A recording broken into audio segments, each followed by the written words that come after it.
이른바 산업부 블랙리스트 의혹을 수사하고 있는 검찰이 피의자들 가운데 정점에 있는 백운규 전 산업자원부 장관을 전격 소환 조사했습니다. 검찰은 백 전 장관이 문재인 정부 초기 임기가 남은 산하기관장들에게 사표를 제출하도록 지시했는지 집중적으로 추궁하고 있습니다. 취재기자 연결합니다. 정인용 기자. 네, 서울 동부지방검찰청입니다. 네, 검찰이 백운규 전 장관을 언제부터 불러 조사하고 있는 겁니까? 네, 서울 동부지검은 오늘 오전 10시쯤 백운규 전 장관을 피의자 신분으로 불러 조사하고 있습니다. 백 전 장관은 검찰에 비공개로 출석해 취재진의 눈을 피했습니다. 백 전 장관은 이인호 전 차관 등 산업부 관계자 4명과 함께 직권 남용 혐의로 고발돼 수사받고 있는데요. 검찰은 앞서 지난달까지 백 전 장관을 제외한 나머지 피해자 소환 조사를 모두 마친 상태입니다. 백 전 장관은 문재인 정부 초기인 2017년부터 이듬해 사이 산업부 산하기관장들에게 부당하게 사표를 내게 한 혐의를 받습니다. 특히 박원주 당시 에너지자원실장에게 산하기관장 인사를 서두르라고 여러 차례 재촉한 혐의도 받고 있는데요.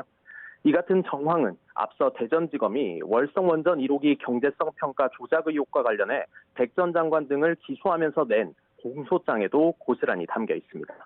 오늘 백 전 장관을 소환한 검찰도 이 부분을 집중적으로 캐물은 거로 전해졌습니다. 특히 산하기관장들에게 사표를 종료하기 전 청와대와 사전 협의나 교감이 있었는지도 추궁할 것으로 예상됩니다. 이 가운데는 당시 산하기관장들은 한 호텔에서 직접 만나 사퇴를 종용한 거로 알려진 박모 국장도 있는데요. 이와 관련해 검찰은 지난 3월부터 산업부와 산하기관 8곳을 압수수색한 뒤 당시 임기를 앞두고 사퇴한 산하기관장들을 잇따라 참고인으로 불러 조사를 이어왔습니다. 특히 지난달엔 19일 기존에 피고발된 산하기관 외에 추가로 산업부 산하기관 6곳과 백운규 전 장관의 대학 사무실을 압수수색하기도 했습니다.